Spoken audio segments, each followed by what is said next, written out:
Gotta get out of bed today if I can.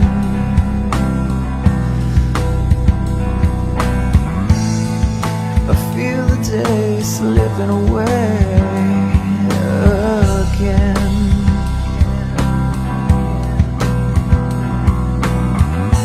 I wanna rise up, easier said than done.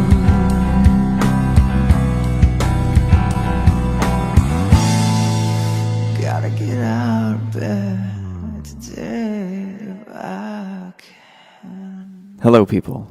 Welcome back again to Music Survival Guide. Hopefully, you're still out there. It's been about 2.5 months, actually, since I've sat down here to do one of these. It is December 13th, Thursday the 13th, not Friday the 13th, but Thursday the 13th. We have maybe 2.5 weeks left of this year, which is just absolutely crazy. It's been kind of crazy for the past couple of months, actually. Our last guest, ex-Christian Murder from the Amatory Murder, was here. We hung out with him, and that was fun.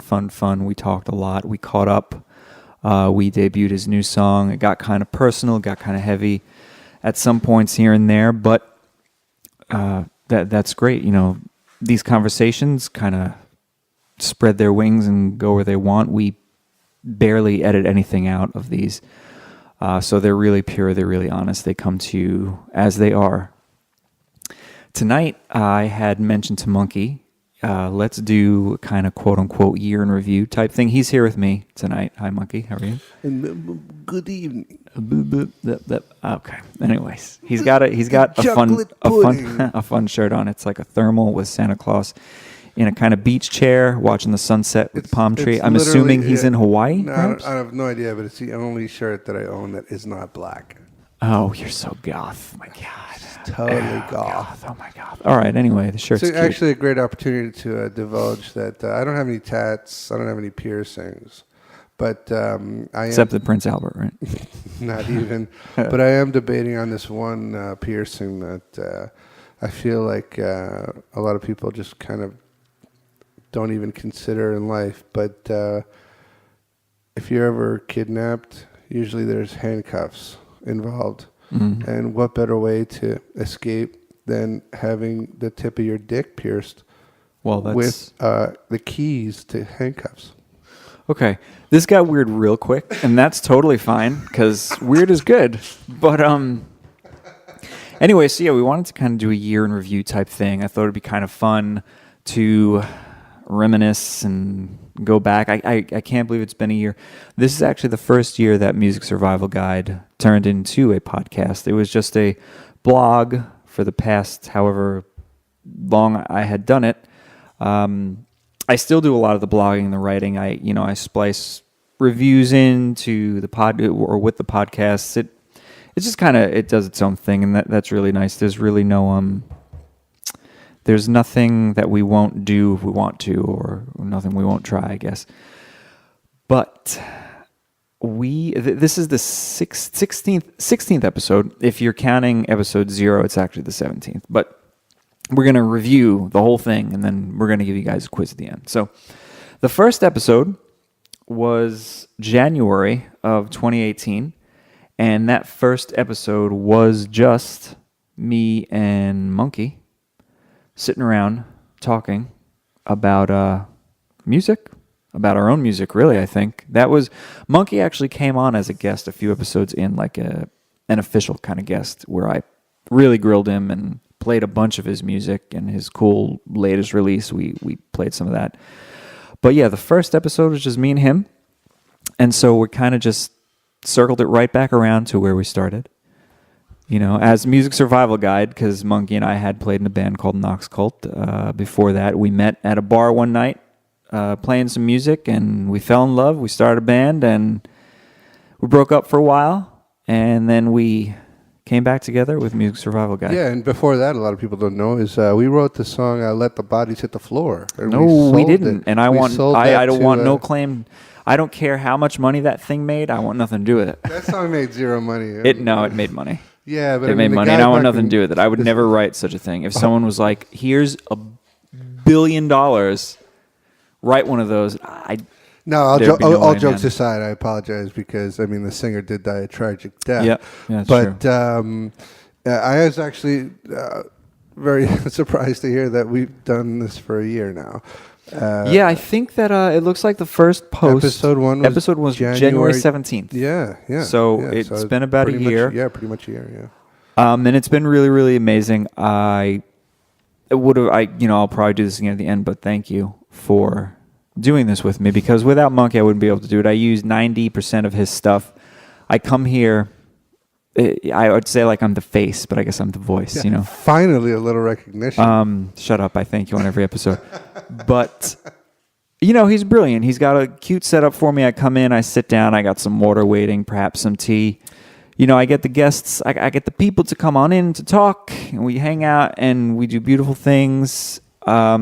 I think it's pretty 50-50 our roles with this. Oh, 50-50 is a stretch. Soda is the brains. I am I'm the Neanderthal here. So, but little does he know, his water is psilocybin infused. So he's going to have a trip tonight, whether he likes it or not. Sure. One of the many people looking to get me drunk or high. I may be the guy behind the curtain, and I may be the useless talent. He's got a face for radio, kids. I'm clearly better looking than Soda. So I do like your hair, though. It's cute tonight. You know what it is? It's hat. It's hat head. I haven't seen Monkey in 2.5 months because a lot has gone on. We had X come in mid-September. Yeah. We got through all of beautiful October, and on November 6th at 5:59 a.m., I became a father. Oh, my God. That is on tape. Bravo. That's on tape. Listen, guys. We adopted her. What most people don't know is that after the Christian murder episode, I impregnated Soda. and it went really fast. Because my sperm is so powerful, he just popped out a kid, 4 weeks later or something. Well, she just turned 5 weeks. This week. I've seen photos of Master Piper. P. Yes, and Master P. Yeah, Piper. And she's gorgeous. She's cool. She's a trip. Absolutely gorgeous, and she seems like a happy kid. She is happy. She's happy. The 2,500 photos that I've received, she's smiling in every single one of them. So he doesn't get that many. I really don't send out a lot of photos. I just I'm extrapolating. Anyway, I know, but I'm just he's exaggerating. I'm look. Anybody listening who has a kid, they know what it is to just be utterly and completely in love with their child. And anyway, I just wanted to say I'm proud of you, man. Thank you. I thank you. I really appreciate it. You made a decision. You dove in. Yeah, head first. I don't. I'm not a person that really gives up. All I know is that Master P is going to have the coolest clothing in the world. She's going to be like it's all cute stuff right now. Spencer's is going to call you for some advice because they've got some pretty cool clothes for kids. I don't know if you've been there recently, but I haven't really been to a mall in a while. But Spencer's is pretty much the way to go if you're trying to be a little outrageous with your baby clothes. We'll see. I might just make some stuff too. But my friend Brittany, excuse me, my friend Brittany in California, she just had her second kid 2 days ago, and she sent us a New Kids on the Block onesie. So she instantly won outfit of the year. But so yeah, we're bringing it back around to Me and Monkey, the first episode, which was almost a year ago. I guess 11 months ago. Second episode, we had our buddy, Mr. Demon Boy, come on in. The demon himself, big personality. Yeah, he's like the human version of the Ken doll. If the Ken doll discovered LSD when he was 13 and just kind of ran with it. I'm sure he'll get a kick out of that. But myself being actually, I would consider myself a close personal friend of his. We've been friends for a long time. Never any BS. I know that a lot of BS happens out there in the music community and just the artistic community, and he's always got some sort of drama going on. But he hasn't been feeling well lately. I don't necessarily even know what's going on myself because he hasn't shared it, but he's been in and out of the hospital. So, Demon Boy, we hope you're doing better. We hope you're getting fixed up, whatever needs to be fixed up, and maybe we'll have you come back in when you do something soon. He's been doing a lot of conventions more as like a character, which is really neat. He's got comic books, he's got music, a whole bunch of fun stuff he does. The comic book thing is really neat. He just put out his 3rd issue, but he comes, I think Demon Boy, like the Black Angel is kind of like his... Wait, he has a comic book? And he has a comic book, 3 issues in now. There's never ever been a Demon Boy comic book? No, I mean That's he crazy is Demon Boy, and this is the... It seems like somebody would have come up with that idea. No. Does he own the rights to a Demon Boy comic book? I would say so. I mean, all of his little Demon Boy logos have the TM, the trademark, like at the... Look, I mean, you just shocked me with the idea that he might be, unhealthy and he, in and out of hospitals. Yeah, I don't know. It would be a really cool music video to see him like in a hospital bed, dressed as he is. And he might have done something in a hospital. Eats everybody that tries to take care of him. But what did we I think we debuted one of his songs. We definitely did. Was it Fly on the Wall? Was that the one? I think that's the one, right? I'm the wrong person to ask. Can we be it that this is kind of like a very loose episode, one where me and Monkey are just gonna chill. Hopefully you're not shutting us off yet, but it's gonna get better. It's gonna get better. It's already been fun because it's always fun, but it's gonna get better. We're gonna start playing some music for you. This is I always kind of wish I had my own radio show, my own place to play my own music, not my personal music, but music that I like. Look, the only person that could ever deserve that kind of situation is Christian Slater. All right, pump up the volume. He is the Jesus to our church. Okay, sure, the Church of Christian Slater. Yeah, just try to We're gonna start that soon. Maybe he'll come on the show. Who knows? Try to falsify that claim, and I'll come over. No, Christian Slater's great. I have 0 problems with him. Gleaming the Cube, Untamed Heart. Those are classics. Gleaming the Cube, by far one of the best movies from that era. Oh yeah, it's great. Untamed Heart. It was kind of like It was a beautiful movie at the time because at the time I was this hopeless like high school romantic. Mm-hmm. But what you're not mentioning, all right, is true romance. Oh, all right, whatever. Come on, seriously? I guess. Seriously? I mean, I prefer the latter of the films to that, What, Broken Arrow with fucking John Travolta? That movie I mean, blew. I'm like a super cheeseball, so. That movie was But anyway. All right, so Demon Boy. There's going to be some serious editing, okay? No editing. It's not necessary. There's someone somewhere is going to laugh at this. True Romance was by far and has been and will be by far one of the best fucking Quentin Tarantino movies ever. Brad Pitt playing a fucking pothead? Are you kidding me? That's typecasting, dude. All right, Demon Boy. We're gonna give some love to Demon Boy. Hopefully, he's feeling better. By the way, Demon Boy, if you ever see me on the street, please fucking tap my shoulder because I don't know what you look like without that beautiful fucking makeup and that big red hair. I swear to God, he just looks. He doesn't really come out during the day. He's Demon Boy. Please play a song. Fly on the Wall. I think that's the one that we played, and if I'm wrong, forgive me, but. That's a fairly new track of his, so we'll do that. We'll do this Demon Boy song, and we're gonna move into some more of the year in review here. Here you go. Here's some Demon Boy.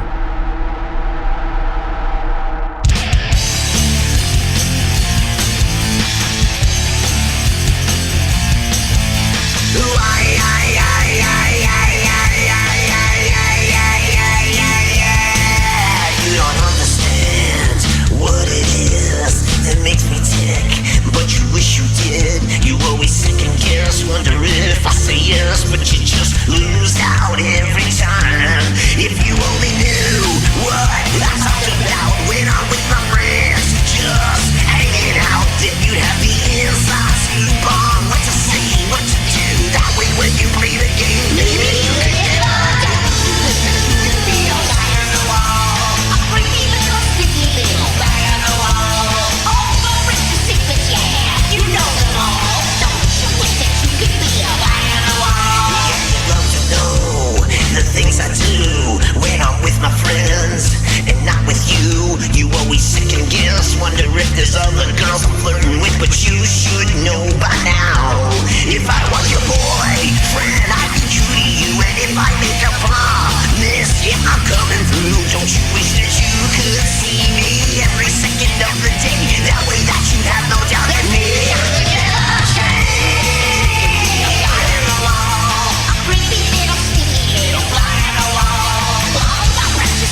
coming back in after the Demon Boy track there. Once again, Demon Boy, hope you're feeling better. I know something's going on. We're not going to get too personal because I honestly don't even know what's going on with the guy. Hopefully nothing too major. There's definitely some illness documented where if you eat too many hearts, you get some maybe kind of maybe that's it. Maybe he finally. Don't know. I don't want to say cancer. I want to be let's not even talk about that thing. Demon Boy, just stop eating people's souls. All right, just stop ingesting, young boys' passions, and you'll get the next episode was episode 0. And a little tidbit of information about that. It's episode 0 because it was actually an interview I did maybe 2 years before this Music Survival Guide podcast was even a thing. I think the blog itself might have been even in kind of baby stages. But I was able to, I had the luxury, honor, amazing opportunity to interview Mr. Roger Joseph Manning Jr. from my favorite band, Jellyfish. We haven't mentioned Jellyfish in a few episodes. They were mentioned on every episode. If you haven't had the chance to listen to Jellyfish, please just fucking take 30 minutes of your life and dive in. Absolutely, in the best way possible, entertaining musically. They're magical. There's spectrums that he reaches that most people don't even. Well, yeah, touch. Roger and Andy. I mean, the brainchild behind Jellyfish, and unfortunately, the only 2 albums that they gave us, those were. Belly Button was wonderful and amazing. Then they followed that with Spilt Milk, which apparently was like an absolute nightmare to make, and it went millions of dollars over its budget or something like that. But you know what? It's crazy that we, of all the times that I've mentioned them in passing, and I talked to them. We never actually had like a Jellyfish Well, there's a reason for together. that. There's a reason for that because we are still trying to build this round table of superstars that are where we kind of maybe talk about a band or not even thing. Close. What I'm saying is, we're going to grab a panel of people who are highly influenced by them, and I guarantee you, it's not going to take. That would be neat. That would be neat, and I would love that. That would be neat. That would be neat. No, get out of here, Trump. That would not be neat. That would be completely bonkers. All right, don't downplay it. Don't downplay it because it'd be amazing. No, it would be amazing. Look, neat is great. We're gonna get. Neat's a great word. You don't even. I'm not going to be a part of it, obviously, but you're going to get another 5 people in here, and maybe 4. 5 might be whatever, man. Top. I'm just saying. 5 would be nice. Myself. You're hearing it. You're hearing it here first, kids. All right. There's going to be a roundtable discussion about Jellyfish, and it's going to be made up of a panel of some of the sickest musicians that we can conjure, and it's going to be a very, very interesting podcast. It is. It's going to be beautiful and amazing, and I look forward to it. And we are definitely going to do it. Yes. I know. Yes, of course, and it needs to be. So, Roger. My phone conversation. Yes. I had recorded it like from the phone straight onto my computer. Not even like using input. I held my phone on speaker near my computer in my car. Right. I had just come off of that tour that I did. Yeah. And I came home to the opportunity of being able to interview Roger and was like, oh, this is amazing. That cool thing happened. This cool thing's happening. We're going to just have a whole bunch of cool things happen. Over the summer I saw Roger. He invited me out to see Beck at Madison Square Garden. Interesting. Because Roger and Jason from Jellyfish, the Belly Button era of Jellyfish, both play with Beck. Okay. And I had... there's this Jellyfish community on Facebook, and it's fun. It's geeky. It's a good time. I actually have a Jellyfish Instagram that I'm the administrator of. Again, just because I'm a big dork.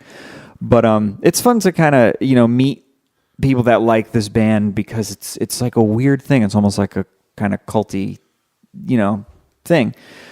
But I had made a limited edition run of enamel Jellyfish buttons, and they were gone. Yeah, that snap. That's a very bad snap. They were gone. And there you go. They were gone in a snap. I didn't do that to make money. I didn't really make any money. I covered my cost basically. And I made these limited edition, beautiful, beautiful enamel pins. I offered them up to the Jellyfish Facebook page. They were gone in a hot second.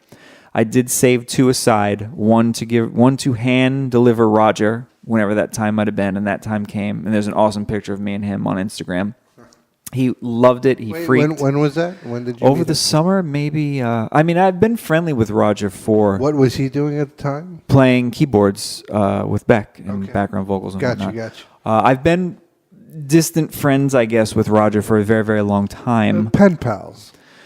I guess, I mean, I was a long time ago, really young. I snuck into a Moog cookbook show when he was doing that. Moog? Moog. Really? Moog. Really? Potato, No, you know. I got you. Moog Yeah. cookbook. Yeah. I feel like this story's too long. I'm trying to No, it's cut the not. point. It's great. But when I met him for the first time, you know, I was really young. I snuck into this gig in the city to see the Moog cookbook or whatever. And I had stars in my eyes. You know, that was my first time meeting one of my superheroes. And he was great. He was gracious. He was so fun. I got a really great picture of he and I from that time period that is actually the photo of the Music Survival Guide, episode 0. When you listen to it on YouTube, you see that photo of me and Roger from a long time ago. And damn, guys, we have aged really, really well. I got to be honest with you. Soda has 3 wrinkles on each eye. I'm trapped. That's it. Only trapped 3. in ember. There are no wrinkles on this bitch. Anyways. Yeah, give it another. And Roger's 6 beautiful. months He with looks your- amazing. Yeah. You guys do look. You guys look great. Roger looks amazing. Yeah, he's got that dope he's still amber he's hair. still so tiny Yeah. like that. Is he short? Is he a short guy? He's short, but he's like Prince. You know, he's like a tiny Jesus Prince guy. Christ, He's that's tiny. really short, Yeah, though. he's tiny. He might be taller than Prince, but as far as like weight and waist goes, he's a tiny guy. Look, if he were a midget, and I'm not afraid to say it, I would He's not a fucking midget. love to play with him because he's Good so luck. talented. He is, and you're very talented too. You never know. Well, But thank you so much. But Roger, if you ever need a drunk drummer to fucking back you up, I am with you. So I could go on and on and on about that, and we will go on and on about that in our future Jellyfish Roundtable, which is going to be neat and rad, even if you can handle it. So It's gonna be wicked. I don't wicked think crazy, that wicked Roger would crazy. mind if we played one of his new songs. He actually just put out an EP called Glamping. Did he send it to you, or did you? Just... I have it. He Okay, did okay. a pledge music, and I did pledge to it, and I got a whole bunch of really neat goodies. A lot of people were kind of pissed off and up in arms about the whole situation because they missed the boat on getting this music, and a lot of people got stuff delayed. There were vinyls offered, CDs, T-shirts, everything. It takes a long time to manufacture vinyl, though. It takes a very, very long time. Yeah. So definitely. that sometimes really vinyl is pre-analog. throws a wrench You in understand? the It's gears, you know? Vinyl is pre-tape, everybody. Right. I mean, Well, there's a whole other kind of system. Look, anybody who's got the time, even if you went in, Taking in my head. Think about it. Even if you went into it and decided to actually see how a vinyl record is created, I would love to be like on an assembly line. Maybe we'll take a field trip. No, Maybe we can. it's not even that. It's at the engineer level. For sure. There's a machine that has to create the grooves that Because vinyl's so groovy. Yes, and that was so cheesy. That was neat. That was fucking pepperoni. No, Anyway, it was tofu. You're a the jackass. point is, all right, go on YouTube and look into it. Okay, how to create a vinyl record? Oh my god, dude, there might be 11 physical vinyl records that are created, and that engineer has to go through all of them just to see which one actually sounds the way it's supposed to, because it is a needle pressing into a piece of fucking plastic. Yeah, no, it's serious, serious. and it's supposed to represent what you just recorded, and that's it. That's the end of it, and that's the magic of vinyl. Vinyl is basically and it's had a huge resurgence. Oh my god, it's fun. Yes. Vinyl, yes, vinyl is cool, especially all these like limited edition ones that they make. If you It's have, like if candy. you have a record colorful and player, I applaud you. Please invest in a decent turntable, because there's really nothing better than to place a needle on top of a vinyl record with a decent speaker system. Hit play, sit back and just raise that volume and listen, because it is not.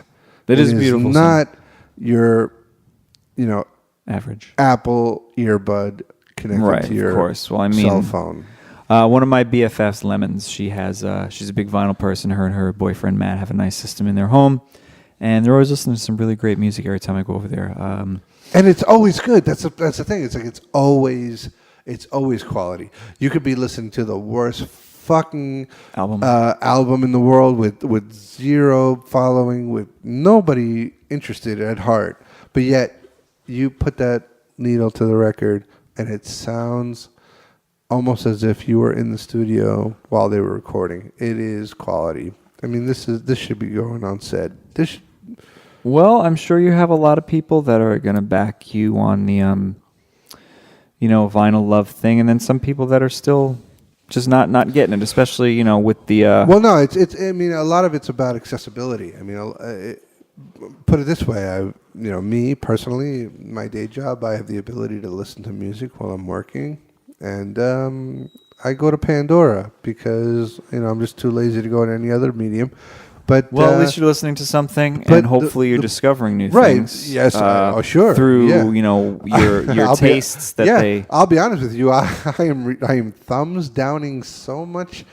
Pandora is releasing fucking fuck all. There are a lot of produced albums out there that should not see the light of day. Well, of course. I mean, that's a whole other conversation. Yeah. So let's get back to the tornado in Belize. Let's not do that. Let's talk about nice things, not natural disasters, because they are a bummer. And there's been a lot of them this year, and it's been super sad, from hurricanes to wildfires, all that stuff. And we hope that that those families are piecing their lives back together. I don't think Soda watches the Weather Channel because there are no tornadoes in Belize. Well, I don't. But I'm saying I just. Avoiding natural disasters, but whether there is a tornado in Belize or in your heart, let's play some Roger. I don't think he really minded if we played this. This is a song off of his new EP, Glamping. It's called Operator. It's the only one that he's kind of really made publicly available out of the 4 tracks. It is on YouTube, so I kind of feel like we can do that. I also reviewed Glamping a couple months ago, and I sent the review to Roger, and he freaked. He loved it, which was awesome, getting that kind of response back from him, and he shared it all over his socials. That was neat. I love that word tonight. That was fun. Neat. Woo! Anyway, Roger Joseph Manning Jr., Operator. It's just such a perfect song. It's fun. It's just really easy to love. So here you go. Dig in.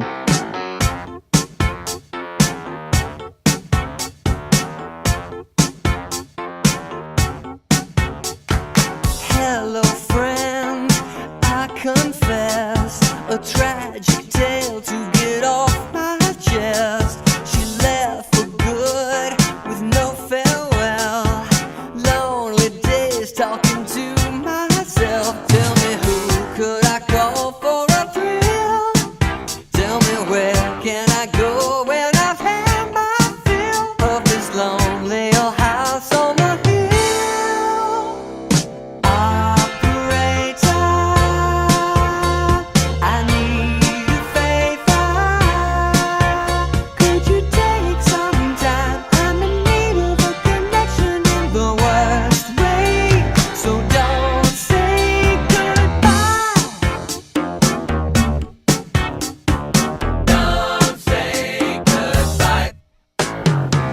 Tried my hand, computer days. Took my troubles to cyberspace. Dropped the signal, I dropped the ball. All dressed up with no girl to call. Tell me, what would you do in my shoes? Surely I'm not your first with the boyfriend blues. Operator, I need a favor. Could you take some time? I'm in need of a connection in the worst way. Okay, operator, perfect stranger. Could you put me through to somebody I could count on? Please don't hang up, just stay on the line. Lost every party line. Been disconnected, suicide hotline. I've lost Ricky's number twice. Even stood up by Jenny at 867-5309.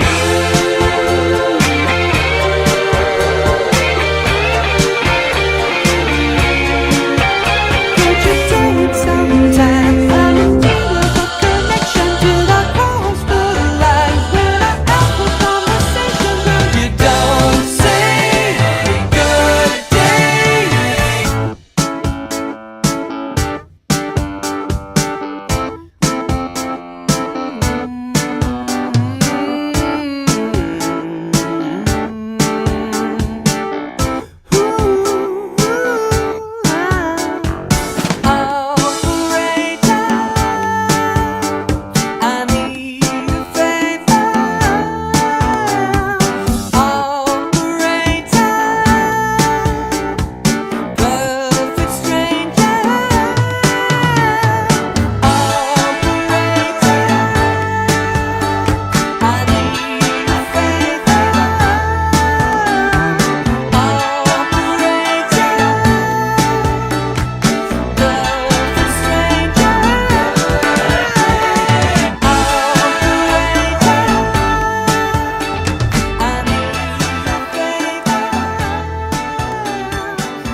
All right. So, our year in review continues. And episode 3 was the Knox Cult reunion. And that was back in February. And Knox Cult, for those of you that don't know, for somebody that may have just discovered this music survival guide thing and are like kind of into it, kind of loving it, who knows, was my band, Monkey's band, and another dude, Fox, our buddy Fox. We kind of really virtually met as strangers. Monkey and I knew each other very minimally because we played a show together, and then we found Fox and started this band, and we did really great stuff. The band was together for about 2.5 years, I think, maybe 2.25. We were working on a studio record. It didn't get finished, but we did luckily put out a live EP, so I'm just very, very happy that we're able to put something out. It would have been a huge injustice to that band and to us as individuals for all the work that we put into the songwriting, especially, to not have anything to give you. And when we did that podcast, it was the first time the three of us had been in a room together for about a year. Was it a year? It was over a year. Over a year. It was like 2 years. And it wasn't even like there was all this hatred or drama or whatever. It was kind of like, I guess, a needed break. I mean, I had seen Fox, I had seen Monkey, but Monkey and Fox were not together. They were kind of butting heads toward the end of the relationship with the band. Anybody that's ever been in a band, you'll understand and you'll know that it's different than any other kind of relationship. It's different than a friendship. It's different than your mom and dad. It's different than your lovers. It's just all of that into one ball of madness. And you're creating, sometimes the sex is great, sometimes it's horrible. And in order to keep that boat afloat, you just gotta y'all gotta row. And when one of those oars kind of falls in the water, it falls apart a little bit. It's not easy to encapsulate, but a lot of people who actually, devote their lives to an instrument or who are capable of actually playing an instrument, you're a brave soul for picking something up in general. But what I'm trying to say is their idea of being in a band is almost it's almost impossible to grab. And so what you do is, especially if you're a person that isn't in a band or musically you're always comparing your band to those who have been successful beyond imagination, and then you start naming your influences and those big acts that are either still working, still making money, or who achieved greatness. But the truth is that there's a lot of expectations that are never ever going to be met. And right, well, that's usually, in my opinion, it's usually the downfall because the moment this is like a giant can of worms. Yes, but just hear me out. Can't fall down this rabbit hole. But go ahead. Yes, finish your thought, and then I do want to. Look, I'm just trying to give advice. Okay, listen. To the young at heart. To anybody out there who's trying to form a band, who's in the thick of it, or who's at the tail end of a band that might be on the outs. Or just starting, because in the thick, you're kind of in the middle. Yeah, I totally said. I just said that. But what I'm trying to say is that the worst thing you can do is compare yourself to somebody else. The worst thing you can do is compare yourself to another band, because that path, that road that they traveled, you have zero comprehension. All you know is what you've heard on their albums. All you know is what you've seen on their behind the bullshit video schemes. But the truth is that it's a relationship, and that relationship cannot last if there are a number of things that are working against you. But with that being said, and I want this to be as true as as possible, is that if you just let things roll off your back, if you just kind of shrug things off, if you kind of just take it as negatively as you can, maybe all those things that you were aiming for really don't matter. What most matters is that you stay together, is that you keep it up, is that you keep writing songs, is that you keep fighting and getting over it and apologizing, because the worst thing that can happen to a band is that you break up. Right, of course. Because the potential is gone when you break up. Communication is key. That Yes, is yeah, just sure. the slogan that should be written on the Sure, Earth's surface. sure. But I guess again, not to dig up old corpses here or whatever. I was just trying to. No, it's good. Relate. You're giving good advice. There's a lot of it's not- advice it's not that good. I can give. It's not good advice. It's the advice. Right. It's Think right. about It's. that. Think about I'm that. with you. I got it. Don't break up. Just don't break up, because Right, the don't break moment. up. Look, put it this way: the moment a band breaks up, what your mind is filled with is what if, what if, what if, what if, what if. If not, fuck that guy, fuck that guy, fuck that girl. Of course. That's all I'm saying. Okay. So let's We move were on, lucky because enough to- I'm trying not to be a buzzkill, and I apologize. Seriously. I Right. So we're apologize. gonna move on. We We're talking moved. about Knox Cult, this podcast that we did. Yeah, so we're gonna play a song for you from Knox Cult. It's off the live EP. What's it called? Well, I think we recorded 3 songs that album. It is. DP. And a super cute message. And we at the end. actually there was a super cute message. It's actually at the real end. funny. I got a kick out of that. During our podcast episode, we played. What did we play exactly? Do you remember? Ooh, maybe Unpopular Kids. Yeah. I went on a kind of a yeah. rant about bullying. I think we Yeah. played 2 songs. So with Whichever one. We're gonna- There's only yeah. 3 to choose from. So I think what we're gonna play is I don't know. oh my God, there's 3 songs. It's I- not like I- a double album. I don't remember. We'll play Elephant. Thank you. Because it's all right. of those songs are super important. Well, Maniacs was probably the most fun, silliest song that we've had. Okay, so with that being said, thank you, because I had a fucking really hard time just recollecting what was going on. This song, Soda came into the studio, into the rehearsal studio one day, and he said that he had written a song about. He read an article about an elephant that had been held in captivity for a very, very long time. I think for most of its life, I think they got her. I think it was a female. When she was a baby. The song was written quite quickly, and I speak for the 3 of us when we all kind of felt for that elephant. And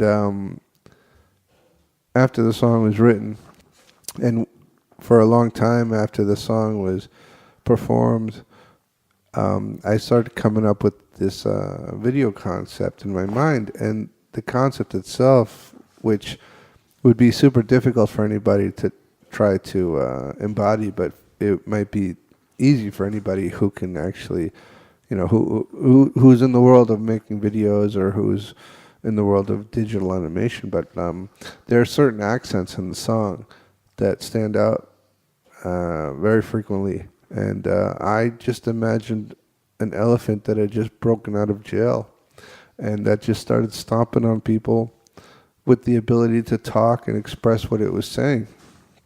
Whether it's like this Jon Favreau, Lion King-esque, digital ability, or a little bit, more like a very coarse Nintendo 64 digital, whatever it is. Just imagine being on your back and an elephant stomping on you. And the words coming out of this fucking song while it's stomping on you, and all you hear and all you feel is that's an elephant stomping on you. This Right, well, is we this gotta this give was a them dream the to song me. if they don't know So it. that was a little taste. Here it is. All right. This is Elephant. This is Knox Cult. And you're getting crushed by an elephant who just escaped the worst life that anyone could ever imagine. It was pretty bad. Elephants are actually very, very docile, and this elephant, when it was freed, it actually wept, and that was Monkey's impression of an elephant. So here's Knox Cult our band, our old band, the live version of this song, and it's pretty rad. Here you go. Stole me away when I was a kid. Kept me locked up in these fucking chains. That's what life is really all about. I'd rather be fucking dead.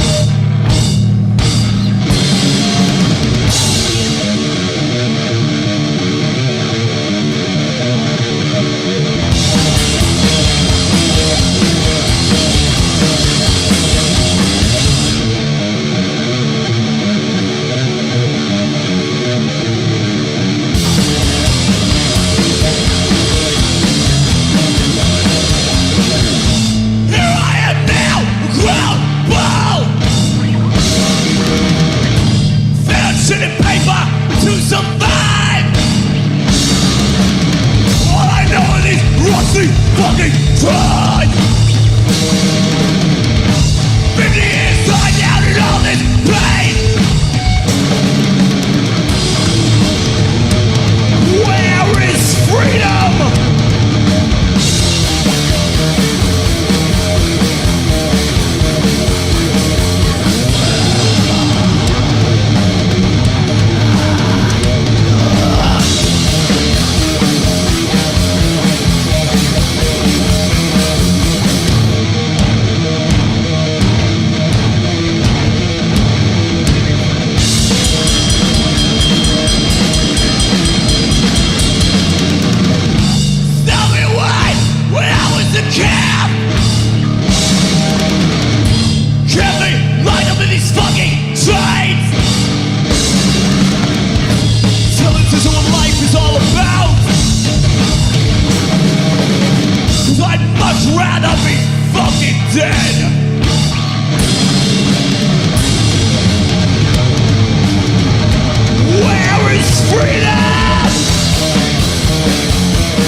Nox Cult, thank you. All right, cool. So that came off of our fucking live EP, Nox Cult. No. You're like, all right, cool. No. Still got... No, come on. Just fucking come back in. Hey! That was Elephant. Woo! You just came in listening to the fucking Elephant. Come on. You got to give it a little This bit was of the smooth jazz version of Elephant. That's what I'm saying. Episode 4 was awesome. It was the episode dedicated to a band called AAA Battery. You're going to be like, Jesus fucking Christ, that was out. No, come on, man. Just come on. 1, 2, 3. You covered it for me. No, I didn't. Episode 4, AAA Battery. This was the first episode that I did on my own, completely by myself, where I showcased a band that I was very fond of. I had become friendly with one of the guys in the band, Fred Jetski. I call him Fred Jetski. But because of that, though, because AAA Battery got on my radar because of Spooky Reuben, who I adore, I love. He's a major influence. He's one of my favorite singer-songwriters and a very close friend. I used to travel back and forth to Toronto a lot a bunch of years ago when he was living there. I mean, he's Canadian. He lives in LA now. But when he was there and he was really doing his thing there a lot more, I would travel back and forth to Toronto as much as I could to experience the music, the lifestyle, the food, the beautiful people, the whole nine. I would play some shows there. I would see some shows. I would mingle. I would do my thing. Hawksley Workman once told me, actually, that I needed to move to Canada and that within 6 months I would be somewhat the talk of the town. I never did that, but you never know what could have happened. You'd have free health care. Yeah, that's true. I have none now because, yay, America. And you could build your shirts out of hemp. I guess the street art in Toronto is beautiful. But AAA Battery, they have 2 records. They have Year of the Woman and they have Corrosion of Buddha. They are working on a 3rd one. And although Mr. Jetski might be like, come on, man, why didn't you play some AAA Battery? I was listening to Spooky this morning, or this afternoon, evening, whatever part of the day it was, I don't remember. I just love Spooky so much. There are a million Spooky Rubin songs that I could play for people to enjoy. And I didn't even know which one to say, hey, let's play this one. But there's this song called Testimony. It's on Mechanical Royalty. And it is such a beautiful, tender, heartfelt song. It's really a testimony to a person, a friend, a lover, it's whatever relationship. And it kind of, the end especially, it really is, it's a moving song. It's beautifully written. The end is beautiful. And I think, I'm pretty sure in the beginning when I first had heard it, I was really almost like moved to tears. And I had told him, I was like, Spooky, some of these songs are like probably some of the best you've ever written. Spooky's a very eclectic, eccentric songwriter. He's got really kooky, weird, fun stuff that makes no sense, like songs like The House of Food and whatever else like that are just weird and fun to be weird. But then he's got songs like this, like Testimony, which are just really soul-bearing and beautiful. How'd you get into Spooky? I was doing homework one day, and What homework? probably like some music theory stuff, believe it or not, when I studied that, which I wasn't into at all. But I was making up some charts or something, and I remember I was on the floor, pen in hand, just looking down, doing my thing, and I heard this wild stuff happening on my television. We had much music in America for a brief time, maybe a year. That's a Canadian thing? Which is like the MTV of Canada, but it's the MTV, or it was the MTV of Canada, and MTV was super mint, badass, and wonderful, and it was just awesome thing after awesome thing, and you couldn't stop being addicted to that sort of thing. And we happened to have much music during like this wonderful renaissance of, I guess, alternative rock and experimental rock and pop and all that amazing stuff going on over there. And I mean, after I got into all these bands, I got into so many Canadian bands: Age of Electric, Zucker Baby, Limblifter, Spooky Rubin, Hawksley Workman, All Systems Go. So many. And I was like, I have to get to Toronto. I have to get to Toronto. I have to experience this whole thing that's happening there. So I heard These Days Are Old by Spooky Rubin, and it starts with like almost like this yodel, and his voice is like purposely cracking. It's like Peter Brady. You know what I mean? It's like doo-doo-doo. It's just the weirdest shit, and I'm like, what am I hearing? What am I hearing? I was like, I don't know if I love this or hate this. Or what's happening. So I actually ordered the record from Canada to a local record shop, and I got it. Jeez. And I put it on, and this is Modes of Transportation, Volume 1. Wait, hold on. What kind of job did you have at the time where you can order records? How much money were you making? Me? Yeah, it was an Well, allowance? I mean, I went to my local record shop, and I was like, I special ordered a record. Where did you get the money to buy a record? It was, or CD, an album. They ordered it. It was $18.99. Did you have a job at the time? Or were you I've worked since I've been 15 years old, yes, doing something crazy or some sort of job. Soda's avoiding saying that he's been doing fucking child prostitution since he was fucking 12. No, ignore him because I have to.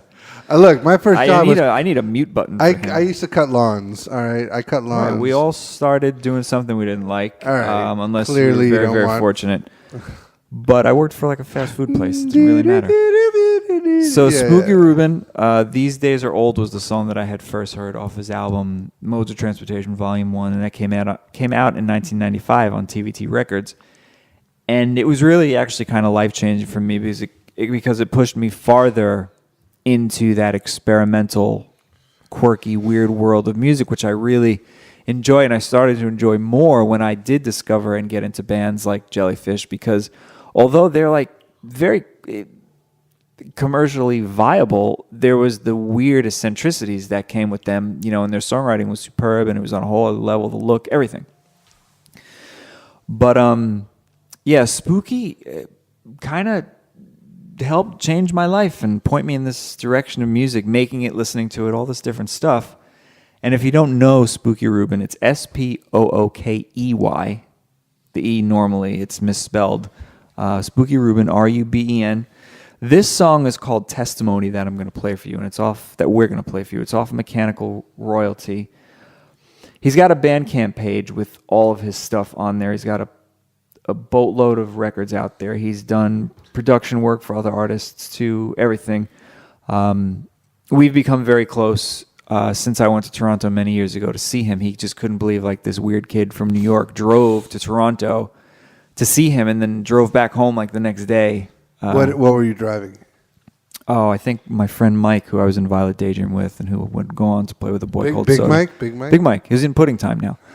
He's done a bunch of other stuff. Mike's fantastic. I don't know what it is, but every time I run into Mike, he seems like the most docile person I've ever met. He's quiet. He doesn't give you too much. He just does his thing. I can't imagine him like taking long road trips. To be honest with you. Well, I mean, we were all younger. Shout out to Mike. Yeah, Mike's always been the quieter part of our weird crew. When By we the were way, up, he's a guitar player of a band called Pudding Time, which is a Primus tribute. Jesus Christ, I get a little giddy. We're gonna get them out here too. Are or you Mike. kidding me? We have to get them. I out had here. mentioned it to him. Yeah. He was like, "Oh, I get a little time." giddy every time I hang out with him because literally the 3 or 4 times that we've been in the same situation, he's playing, and anybody who listens to Primus knows that their guitarist is pretty nuts. Yep. So to be able to follow that,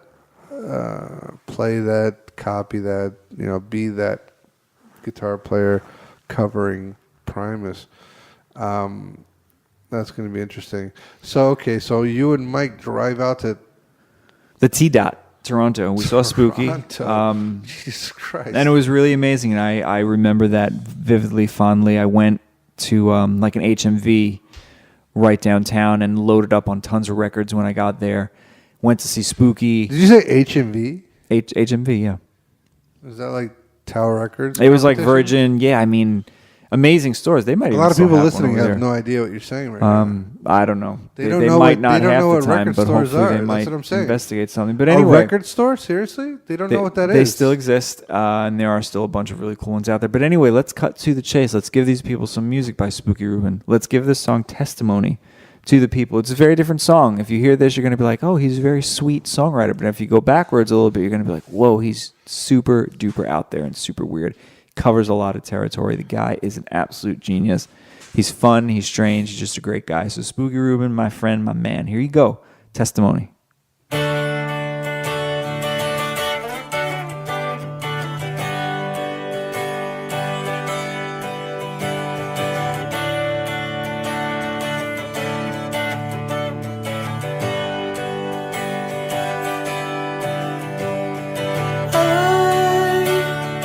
I would really like to live inside your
And was that not? I mean, that was beautiful. So here we go. We're trying to tick through these, the quote unquote year in review here. But episode 5 was awesome. It was super fun. That was the first time we took the Music Survival Guide show on the road. And I mean, we went to Brooklyn. It wasn't too far. But we went and hung out in the apartment of the one and only, the wild child himself, Mr. Andy Blacksugar. I mean, that was a blast. That was great. Me and Andy talked for a long time. He gave us lots of info. He's now in KMFDM. Good for him. Andy could really do anything he wants. If you don't know him, he is virtuoso of the guitar, knows a lot about a lot of music stuffs. He's a cool guy. No doors will ever be closed to somebody that can play like that. And Andy sat down with us again. I've known Andy for a long time. We've been friends. We've always kind of bounced recommendations off each other. I took a few guitar lessons from him at one point just to kind of see if I could get back into that lifestyle. And it was fun. I had a great time. He's got a great way to teach. He's very, very easy about it. But after so long of not studying and whatever, I was like, Andy, this is amazing. Thanks. One, I can't afford it. I can't come to Brooklyn all the time because I was coming from Long Island. And, I just didn't. Once I started to write my own songs, all of that was kind of out the window. That was my main goal. It was just to kind of get over this hill, to learn a couple of chords, play a few notes, and then write my own songs, and then just learn as I go. But there is so much music that we can play from Andy Blacksugar, also known as Blacksugar Transmission. He's the brainchild behind that. We're not going to play any KMFDM. I want to play some of Andy's stuff. Well, one song in particular from In the City's Arms, which is a double record that he made. It's such a cool record. Fairy Spring is an awesome song, and that's the one I would like to showcase on our show this evening. Monkey had a great time in Andy's apartment. He kind of just hung out in the. He's been a great sport with these because when he is in tow for these, which has been 90% of them, I sit down and I have these really lengthy conversations with people, and Monkey's kind of just there. I think you do enjoy it, though, right? I mean, it's sure. Yeah, I bring a fifth of vodka. A bummer. And I go through all their sock drawers. Yeah, or in this case, he went through like all of Andy's wall of cassettes. No, I was actually particularly impressed by Andy's wall of cassette tapes. Yeah, he's got a great collection of music. No, but and a great, I think he mentioned that that he had a bunch of recordings, and I was pretty, thrown aback by all of the this wall of cassettes that he had. But love it for the majority, tapes. Yeah, for the tapes. Keep it alive. But for the majority of the interview, I was sitting in his kitchen, sipping down, a flask of vodka, and enjoying the artwork. He had very cool pieces of artwork, and they were tiny. They were like the size of like a piece of like letter paper, letterhead. Now, what would you call it? Yeah, I know. Like they were framed, and it's almost like I was I wasn't bored. I had so many things to look at and kind of. Well, it's never boring. I mean, if you're into this sort of thing. No, but it felt like he had designed his apartment for guests to have like this little. That's cool. Yeah, just to if you're gonna come over, just curate this wonderful little experience. Yeah, this little art pieces. So it was a nice little experience going into Brooklyn for a couple hours, sitting back while Soda did his thing, and I was not bored. At the least, because and that's beautiful. That's good. In the least, because he, Andy had a very, very interesting apartment. So if you got a hula hoop handy, strap that thing around your waist. If you strap on a hula hoop, or if I see a hula jump hoop, through one, I'm not picking it up. Listen to some Blacksugar Transmission and get those hips a swiveling. And you'll get a kick out of that, the hula hoop thing, if he listens to this. Anyway, Fairy Spring by Blacksugar Transmission. It's one of a zillion songs that he has to offer you. He's a great guy. He's one of the grooviest. Here you go.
So anyway, Black Sugar Transmission. Woo!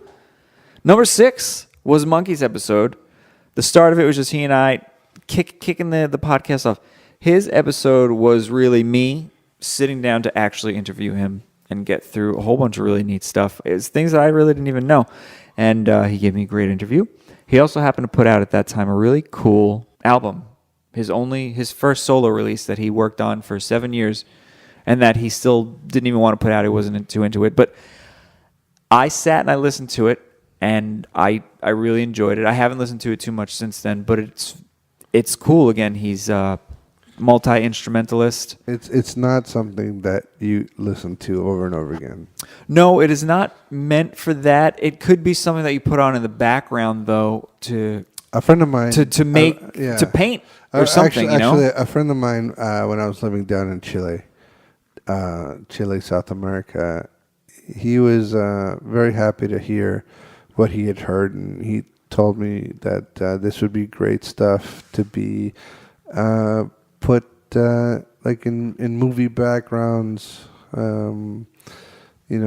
kind of instrumentals that you can kind of hear in the background, soundtracks, etc. But that wasn't the idea at the time. The idea at the time was I had some things that I needed to express, and I was able to capture that. With that being said, what can we play? You got to pick it. You have to pick it. Yeah, I know. I'm trying to think, because did we play anything in the last episode? Or did we just the last episode? No, I see. The last episode we actually talked about it, and then we played the whole album. Yeah, no, that was this episode. This was your episode. But This that's was what I'm number saying. 6. It's like, what are we gonna play if we just played the whole fucking album? Yeah, but that was also like almost a year ago. So just pick one song to play now, and you know. No. Go fuck yourself. I'm not going to play any of my songs because it's already out there. And to be honest with you, I needed to just get it off my back. I wrote a lot of those songs a long time prior to releasing those. So, you know, if you really want to hear it, you're going to hear it. If you don't, that's fine. I don't care. I needed to get that away from me. I'll be honest with you. Look. All right, so I am very, very proud of those songs. I'm very proud of what I was able to accomplish because when I hear those songs, they bring me to a place where I was when I wrote them. And a lot of that was not good. A lot of that was very, very unstable.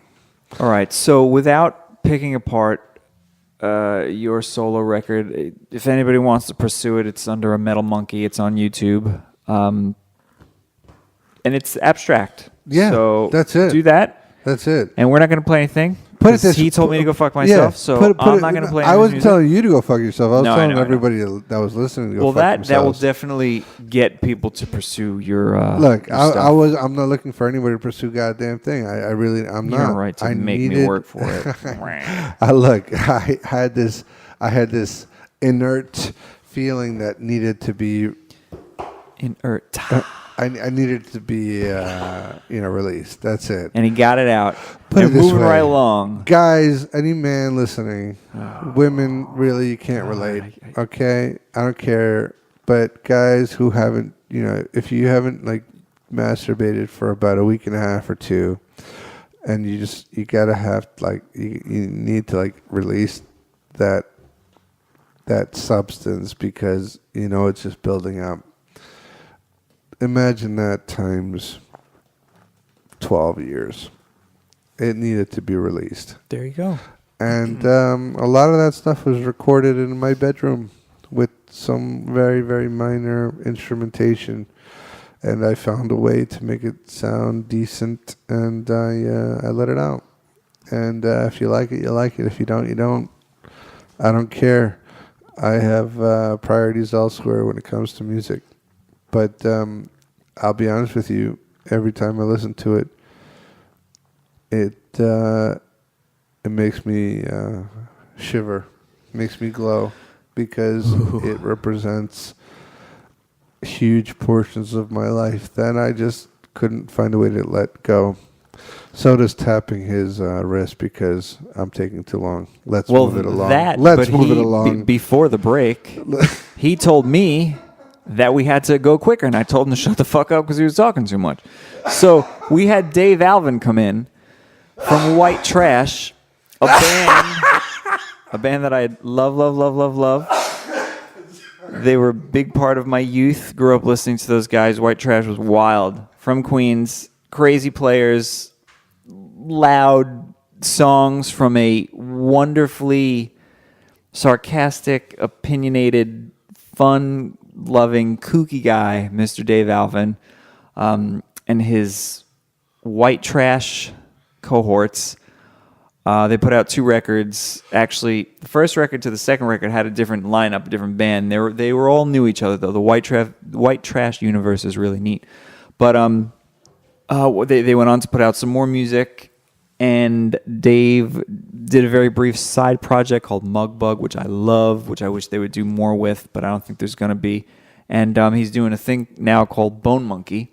And I spoke to him a few hours before I came over here, and he gave us a song to premiere on this one. Hopefully it's not buried too deep in all of this crazy chatter, but this song is awesome, and it's going to be on the Bone Monkey record that he puts out very, very soon. I think he said even starting next week before Christmas, he's going to start giving free MP3s, tracks or whatever, out to the quote-unquote White Trash universe that is on Facebook. So check that out. You'll probably hear this after he does that, but his intent early in the new year is to, I think, get a physical record out, do some shows, and start showcasing this Bone Monkey thing. Very talented guy, very cool, killer singer. He's still got those pipes. This is called Love or Dopamine. It's the first track on this forthcoming record, and it's awesome. So crank this one up. Check it out. Thanks, Dave. It's so cool that we can do this, and I know we're going to have you out to the podcast again sometime in the near future. So here you go, Bone Monkey, Love or Dopamine. Check it out.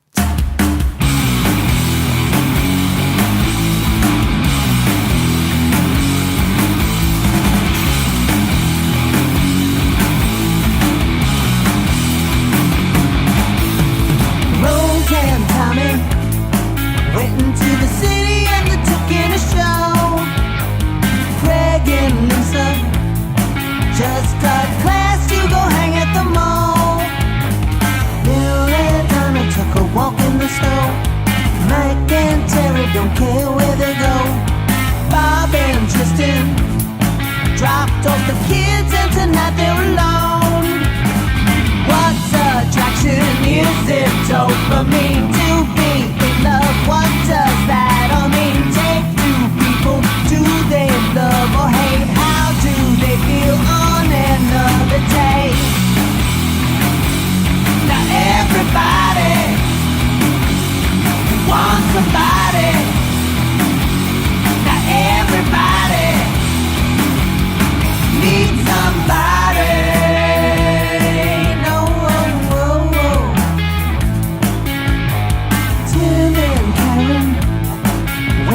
Italian place right down the street. Sly and Minka went out dancing in a nightclub in Queens. Frog and Nancy like to hang at the beach. Luke and Laura just stay home and sleep. Kay and Mindy watch scary movies and they try not to scream. What's attraction? Is it dopamine to be in love? What does that all mean? Take two people, do they love or hate? How do they feel on another day? Now everybody wants somebody. Now everybody needs somebody.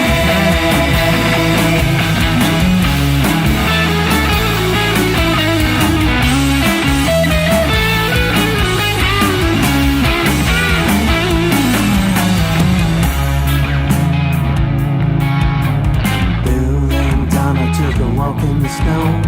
Mike and Terry, they just don't care where they go. Luke and Nora just stay home and sleep. Sly and Minka went out to a nightclub in Queens. What's attraction? Is it dopamine to be in love? What does that all mean? Take two people, do they love or hate? How do they feel on another day?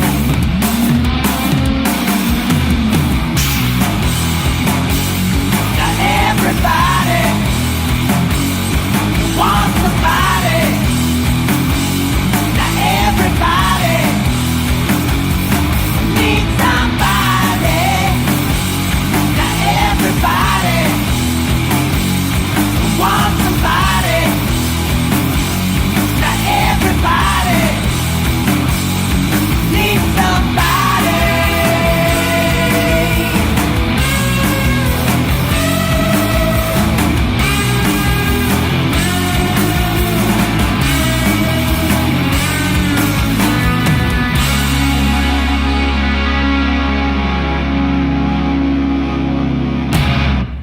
That was awesome. That was awesome. That was really good, actually.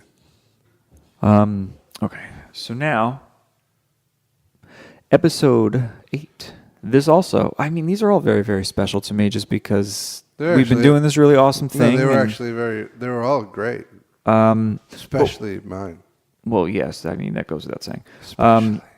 This one, we had Mr. Vinny Dombrowski of Sponge. Yeah. This was such a cool interview because this is going past our dementia years where we can't remember a goddamn thing and we're shitting in our diapers.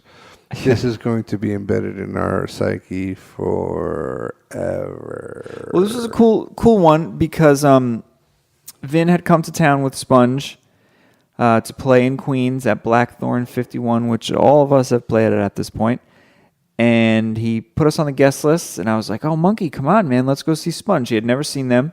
Monkey drives a big bus, so we put Vin on the old bus, and we interviewed him right in the back, and it was so fun. It was so cool. It was actually probably our shortest episode, which is totally fine. Just imagine Freddy Krueger Part 2. Freddy. And it was awesome. I love Vin. We've been friends for a really, really long time. Sponge was a band. They were like the Grateful Dead for me for a minute. I'm a huge fan of the show ER, to be honest with you. And towards one of the last episodes of the last season, his song. It was a Sponge song. Yeah, no, it's the other song. It's Vinny Dombrowski. It's what that song. I wish I knew the name, but one of his songs is in the episode. It's in ER, which was at the time was a huge phenomenon. So that's interesting. I didn't know that. I don't know if you're thinking of the right thing, but I am because we actually played the song on our podcast. So it was probably a Sponge song, though. It was not Sponge, unless it was a Crud song. Thank you very much. Okay. That's like his kind of industrial white zombie-ish ministry-ish. It was the so very crazy. It was the very, very song. Bang, bang, like bang, bang, bang, bang, bang, bang, yeah. bang. It's like an episode where that they're song like is they're wild. like they're like in a big they're in a bar or something. That's and all of a sudden I hear that song, bang, bang. and I'm yelling at the top of my lungs like, "Oh, fuck yeah, this is the fucking song!" Hey. This is a great song. So, you want to play? Vin Dombrowski. You want to play a Crud song? No, I want to play. I want to pick my ass. Mary Had a Little Lamb, alternative version. No, let's. You know what?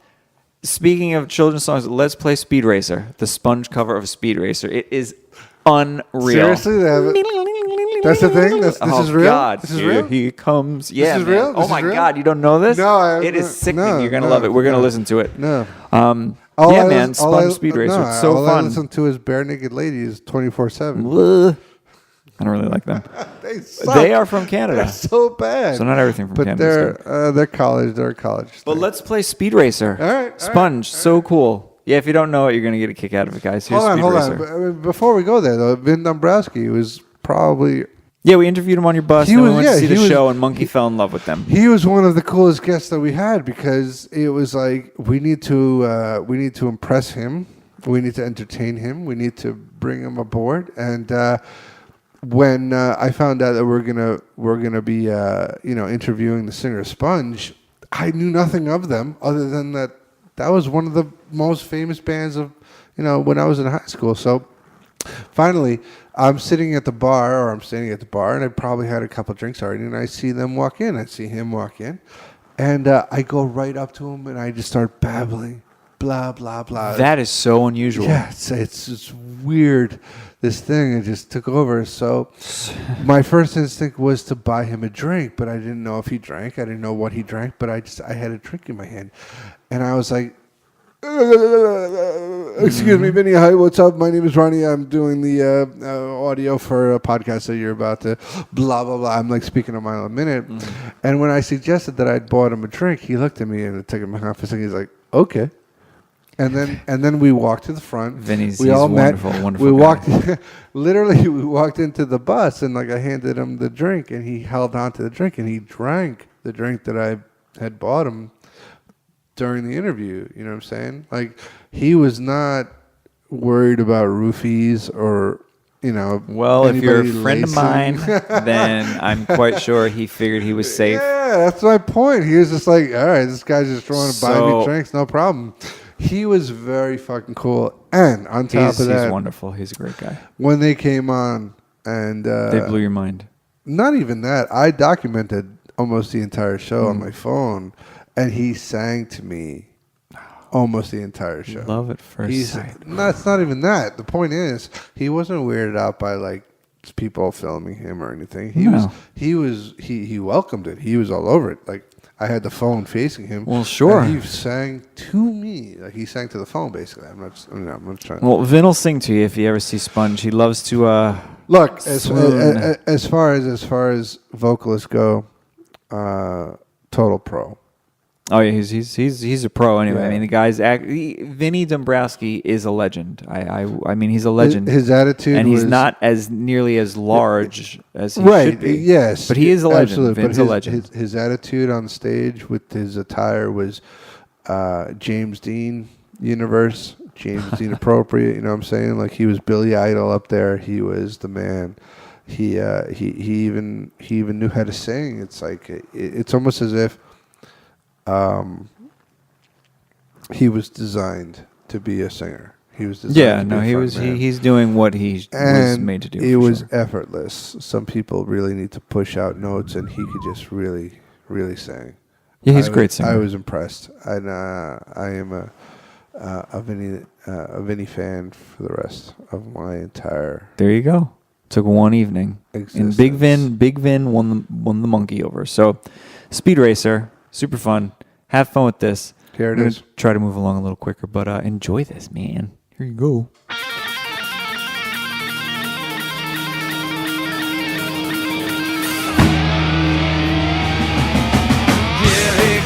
Here comes Speed Racer. He's a demon on wheels. He's a demon and he's gonna be chasing after someone.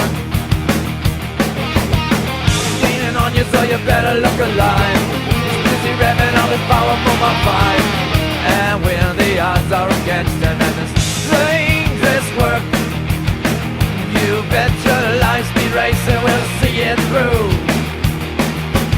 Go Speed Racer, go Speed Racer, go Speed Racer, go. Go Speed Racer, go Speed Racer, go Speed Racer, go, go man, go. Go Speed, go.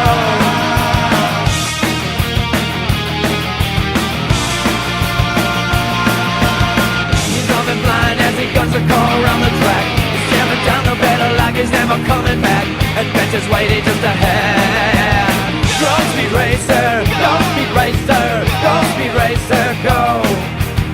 Go Speed Racer, go Speed Racer, go Speed Racer, go, go, go, go.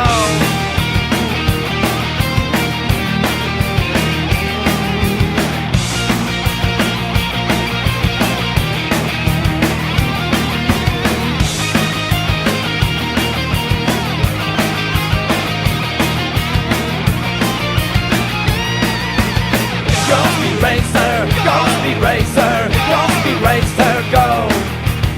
Go Speed Racer, go Speed Racer, go Speed Racer, go.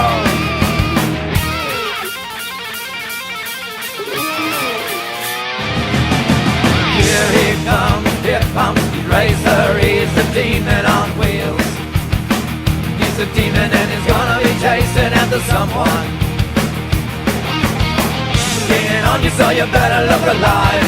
He's busy revving up the powerful Mach 5. And when the odds are against him and the strangest work, and you bet your life Speed Racer will see it through. He's coming blind as he guns a car around the track. He's jamming down the pedal like he's never coming back. Adventures waiting just ahead. Go Speed Racer, go Speed Racer, go Speed Racer, go.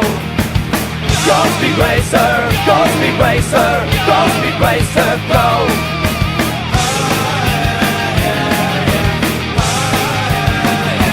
Go Speed, go. Go man, go man, go man.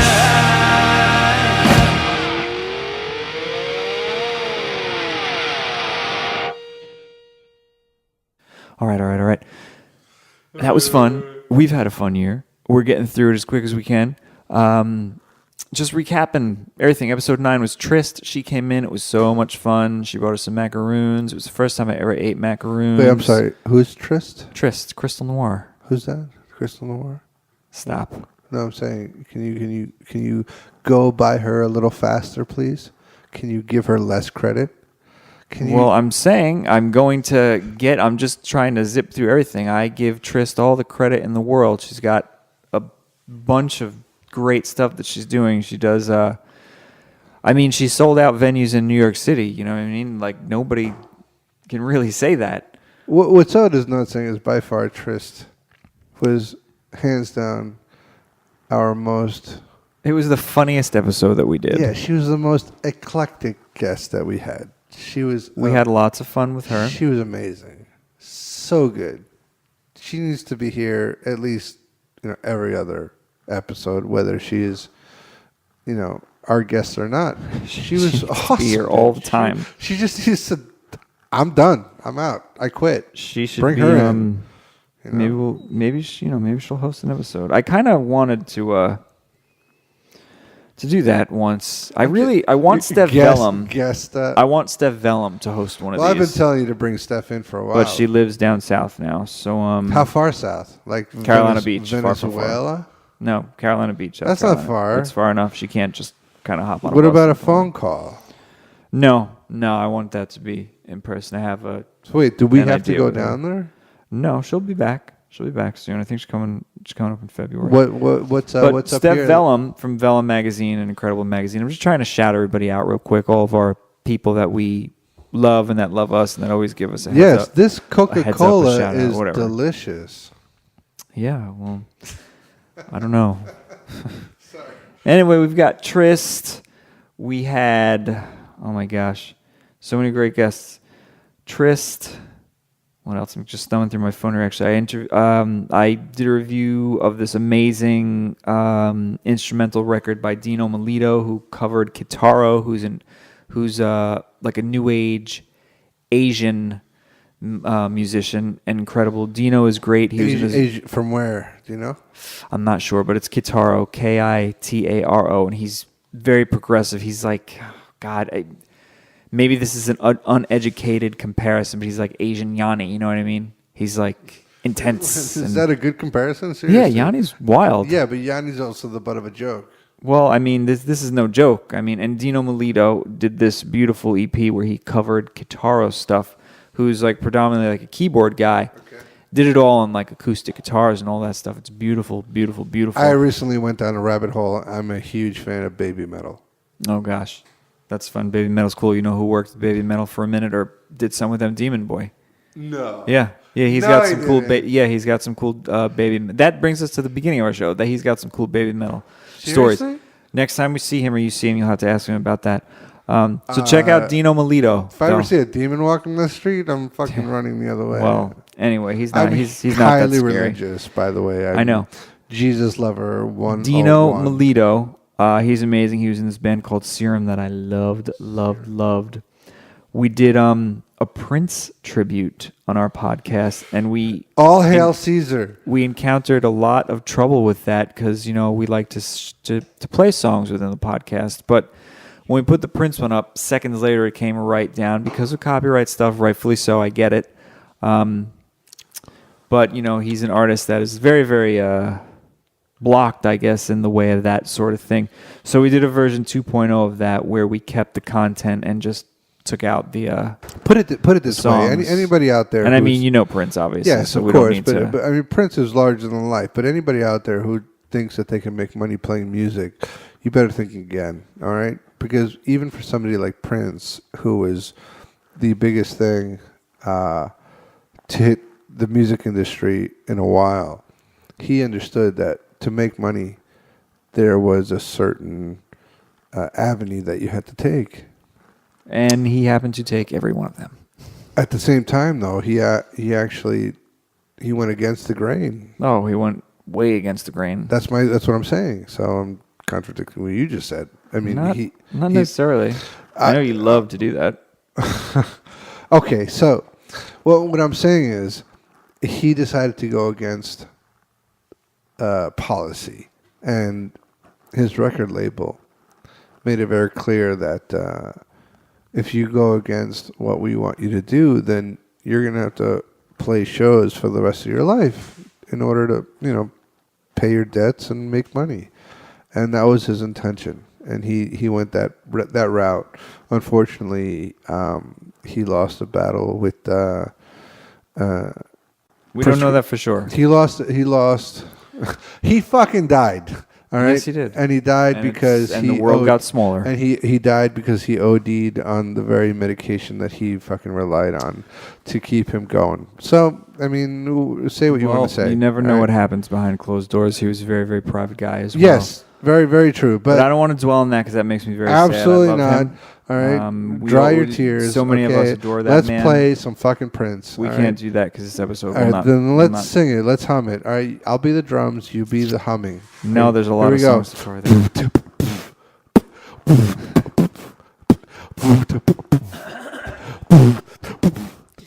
Take, if you will, the picture. You and I engaged in a kiss. Sweat of your body covers me. Can you, my darling, can you picture this dream if you can? A courtyard with oceans of violets and blue. Animals strike curious poses. They feel the heat between me and you. All right, that's it. That was not planned. So awesome. That was so fucking cool. That was not planned, guys. Tap, tap, tap on my shoulder, shoulder, shoulder. That was fun. Totally not rehearsed, planned. This is Just- what it sounds like. When doves cry.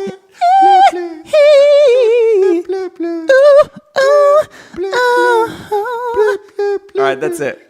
So good. That was great. That was great. Ladies and gentlemen, soda on the mic. That was My fun. beatbox skills are fucking terrible, but soda on the mic, soda on the mic, soda on the mic. Bringing it out. I haven't sang like that in a while. I haven't sang in a while, period. It's been a weird thing. He's been busy changing diapers. Well, even before that. But anyway, Inhaling. lots and lots of music that we did and offered throughout the year. This band, Siddhartha, I did a review of their latest record, Eden. I love these guys. They're buddies of mine. They live in Virginia. They're really great guys. They do it for all the right reasons, and I definitely want to play one of their songs. This is off their latest record, Eden. It's a song called Dragon Opal Goddess. Super cool song. They are flying the grunge flag very high. I'm sure that's probably coming again soon, but they're like, there's no reason why these cats can't lead the resurgence of that, like true gritty real deal grunge. They're awesome. Siddhartha, Dragon Opal Goddess. They're awesome. Check them out. Sadartha, just to make sure you got that. Here you go.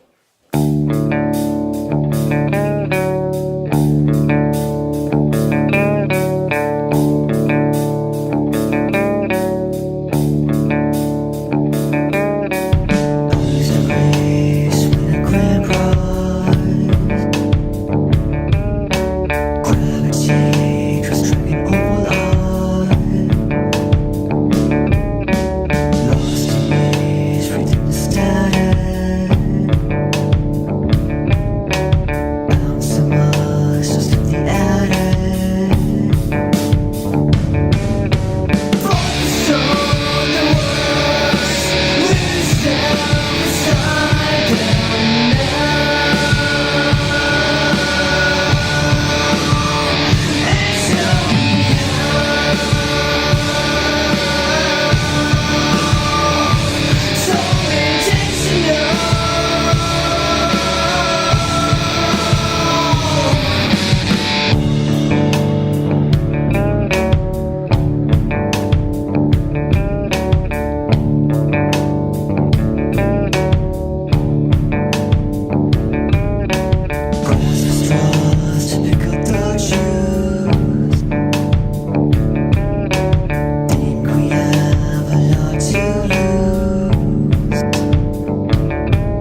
Okay. Here we go. Episode 11. Yes, episode 11 was definitely special to Monkey. It was Stereo Assassin. A good friend of his, a local music guy who's done a lot, seen a lot, been through a lot. Is there a song of his that you want to play? No. Okay. Hi, Kevin. Hi, Kevy. Kevin Caputo was a singer of a band that him and I ran into while we were working together at Guitar Center. I really knew nothing of his past, but he was a minor local celebrity before I knew him, and then throughout the commonality of life, he had to get a day job and support whatever.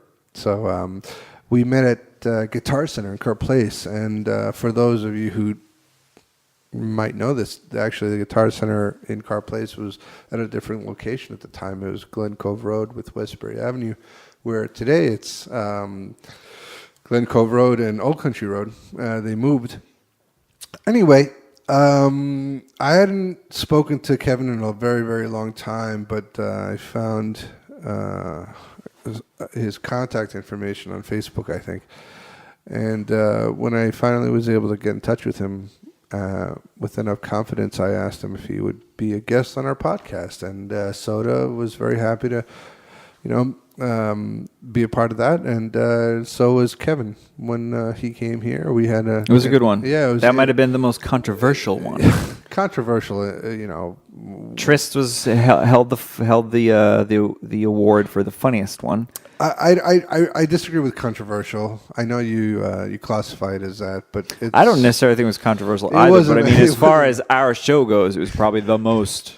It wasn't controversial at all. One. I mean, it really wasn't. It was just a couple guys. It was the three of us together, just kind of shooting the shit. To be honest with you, there was no controversy. The only controversy was honest guy. Honestly, the only controversy was the controversy that he lived through. The things that he had to go through. Right, and we can't even really get into that. That's also very personal. Anyway, and he was super cool. He came down. He hung out. We had a good time. He came out. He was a good sport, and he shared some cool insights as to what Long Island hardcore was back then. Right, because he was in it when we were little kids. I mean, he was running. If you really go through it, there's no other episode that kind of dissects what Long Island was for a minute. And, it was a good one. I learned from every one of these episodes. It's really awesome. This has been a blast for me. I love it. I wish I had a particular song in mind, but we don't have to play a song from everybody. I'm sure Kevin won't get mad. He probably won't even hear this, so it's all right. No, he's probably. But anyway, who cares? Who cares? He's probably OD'd on fucking lottery money or something. Probably not. Stereo Assassin and Monkey are good friends. So next time Kevin sees Monkey, maybe he'll punch him in the face. He'll never see me. So. But put it this way, we are going to play a song. So here it is. This is Blah Blah Blah, written by Blah. Oh my God, that's my favorite song. Yeah, this is a good one. It's so good. This is a good one. That, I mean, I don't know. We might not be able to play that one. Anyway, moving slowly right along. We had D.A., Duke Sims, Doobie from Shinobi Ninja come on over and hang out. That was fun. We've had a cool relationship since we kind of came into each other's lives. Always doing something, running into each other, supporting each other here and there, and creating fun stuff, and just kind of being buddies because of the art that we've been throwing out there into the universe, and that's always fun. He put out a record fairly recently called The Land of Threes under one of his many AKAs there, under Doobie, and he does a great cover of Bowie's Let's Dance. So I want to do that. I want to play that. I don't think we're going to hit a wall with that. We should be able to get away with it. So yeah, let's dance. Let's do it.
say run, I'll run with you. If you say hide, we'll hide. Because my love for you would break my heart in two. If you should fall into my arms and tremble like a flower.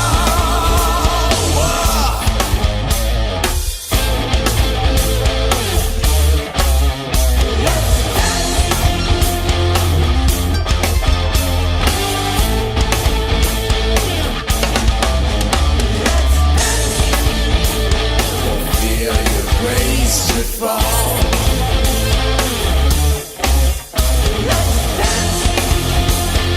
Fear tonight is all.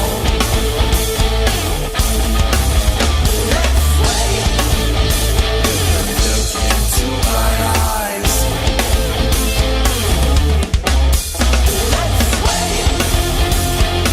Under the moonlight, the serious moonlight. And if you say run, I'll run with you. And if you say hide, we'll hide. Because my love for you would break my heart in two. If you should fall into my arms and tremble like a flower.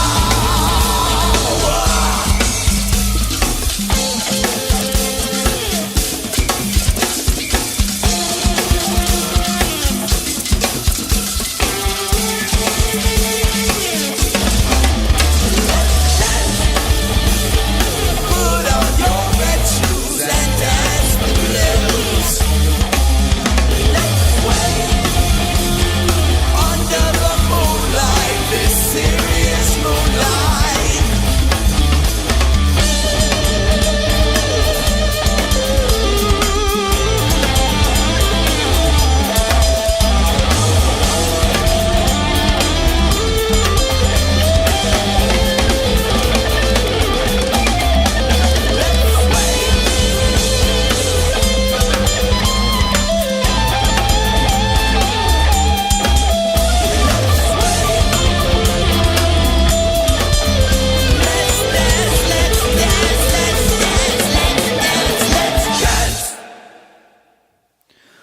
All right. We're almost done. Thanks for hanging in there. I know this one has been, they've all been kind of a meal, but this one might be a little bit more of a meal. You might have to, unbuckle your belt there and digest this one. We have Mr. Billy Lamont come in, the amazing poet. He's got also a ton of sound out there. He performs very eclectic, honest, soul-bearing poetry. Billy is really, really great. He's a good guy. He was very supportive of his Mighty Robot when I was in that band. We backed him on one or two gigs behind some of his poetry. He always, championed that, and I was always grateful for that. And all these years later, we've managed to stay in touch, stay friends, and still very supportive of each other. We had Tony Harnell come on in, which was amazing, from TNT, but he's done a number of other things. You probably know him more from TNT, but you should know him from his most recent thing that he's doing, which is Starbreaker, which is awesome. It's really great rock, metal. They have a new record coming out, I think the beginning of next year. Starbreaker, the record's called Dysphoria, and by the looks of it, the latest single, I think, is How Many More Goodbyes, if I'm correct here, based on what Tony is plugging. And I'm actually just thumbing through his Facebook right now. I'd be lying if I said I was not doing that. It looks like just a few days ago, How Many More Goodbyes, he debuted it. So I don't think he'd mind if we played it, because he was a great sport about everything. He gave us a killer interview. So many people.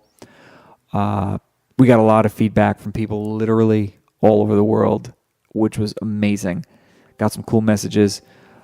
And I'm glad that you guys listened. I'm glad that you enjoyed it. It was fun for me to do that kind of a crazy, in-depth interview with that guy who's been around for so long doing this thing. An amazing singer. So let's play that song. Here you go. I could never be what you want me to be.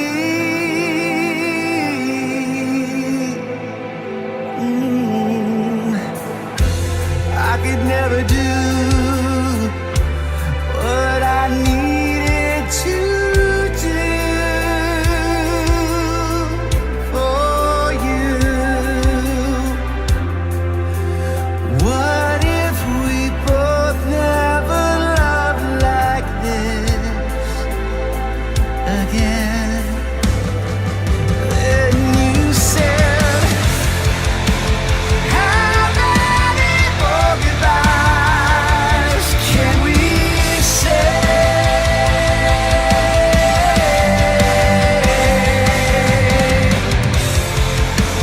Can we hold on tonight and one more day?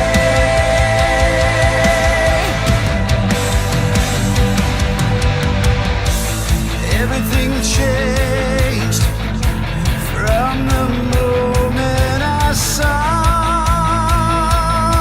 your face, and there was no turning back. Like a drug, we were high on a one-way track. We never thought it would end like this. Oh, and then you said, how many more goodbyes can we say?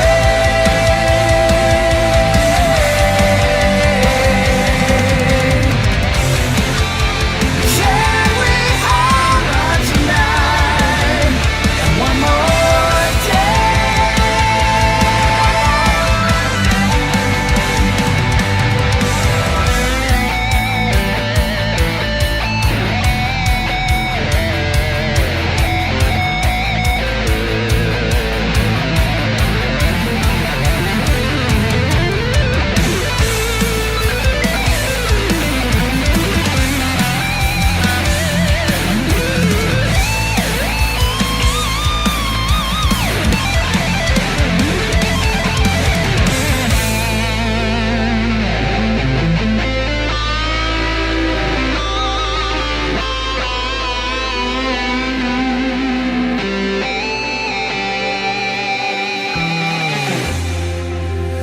What if we both never loved like this again?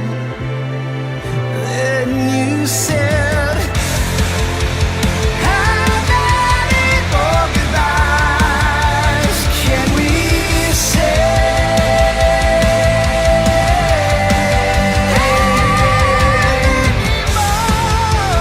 Can we hold on tonight and one more day?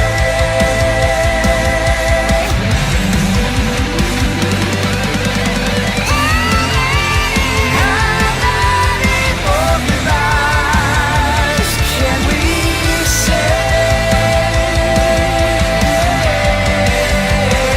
Can we hold on tonight and one more day?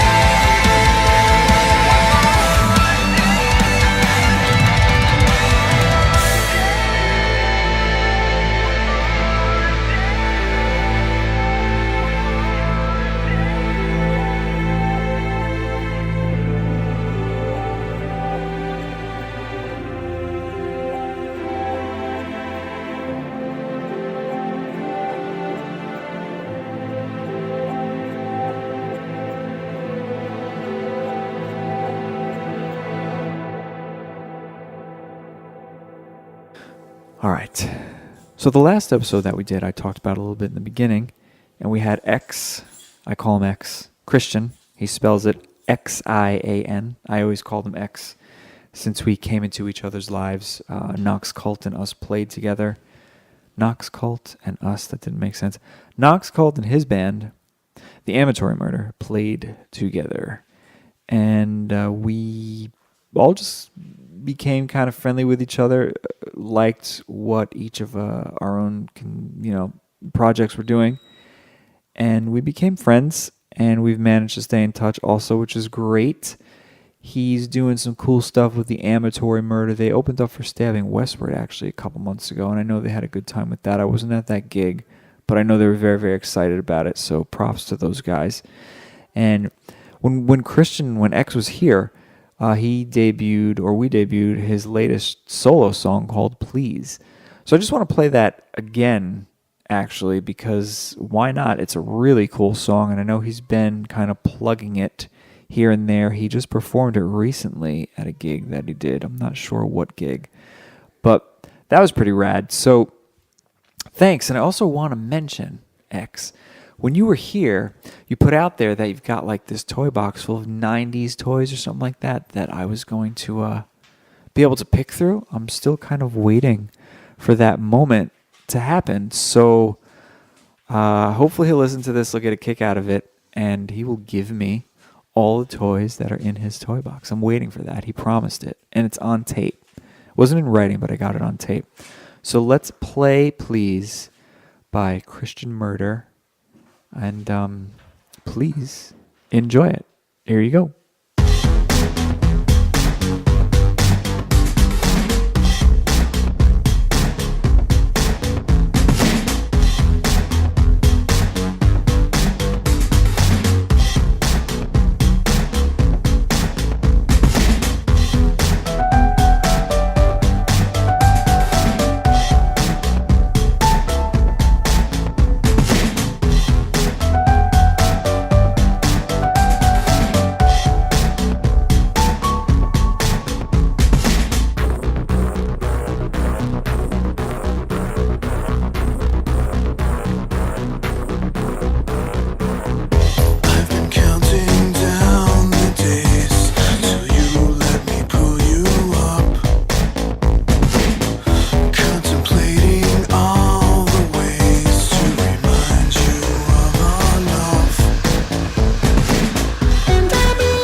We are nearing the end of this episode, and you might be grateful, but you might have really just gotten a kick out of it. I don't know.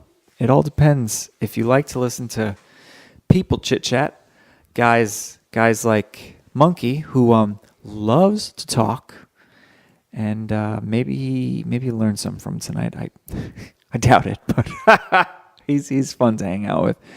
Anyway, the last thing that I posted over at Music Survival Guide was a post about this band Drama Glider. Their guitar player Neil wrote to me because he heard about us through AAA Battery. So that was awesome. Also based out of Chicago. Dropped some nice words and a little promo for them last week over at Music Survival Guide. And then a few days later, I had this amazing package of goodies from this band at my door. Sticker, t-shirt, CD. They just put out their debut record, and I actually had the chance to listen to the whole thing today, and it's really, really cool. It's a really great record. They should definitely be proud of themselves. I want to play the last track on there, though. It's called Loria. It's beautiful, beautiful, beautiful song. Really, really awesome. They're a cool band. Drama Glider, spelled as one word. They're from Chicago. And that's basically it, I think. Monkey left the room for a few minutes, and he came back with other humans. He's got his daughter Sophia here. He's got JP. He's 10 months old now, I think. He looks super cool in some plaid PJs there. And his wonderful sidekick, Carla. She's here. She's got the headphones on. She's giggling. Do you want to just say something? You want to get on the show, man? She's telling me no. She's shy. Yeah, very shy. All right, there you go. There she is. But this was episode 16, episode 17 if you count that 0. I count the 0. The 0 is very special for me. But musicsurvivalguide.org, this is our last episode of 2018. It has been super fun. If I had my own radio show, I'd play a lot more music of all these kooky bands that you might not know of. It's really fun for me. I love to dig for music. I always find something cool out there. Do that, guys and girls. Find some fun music. Support some indie artists. Buy music. Buy a CD. Buy some vinyl. I don't know. Do something with yourself. Do something fun. Support it. And hopefully it'll stick around. You never know. But musicsurvivalguide.org. Thank you. Thank you, Monkey. He's got his band Rico and the Rebels. Check them out as well. I don't know what else to say. This is really it. It's been a cool year. We're going to give this one to you in a week or two. We're definitely going to get it out before the end of 2018. We've got like 2.5 weeks left. That's it. Thank you. Looking forward to 2019. A bunch more cool guests are coming in. Brian from Black Suit Youth. We're going to get the pudding time guys in. And yeah, that's really it. I don't know what else to say. I had fun. I'm glad that we were able to do this. Be good to each other. And that's it. I'm signing off for now. Here you go. Thanks a lot.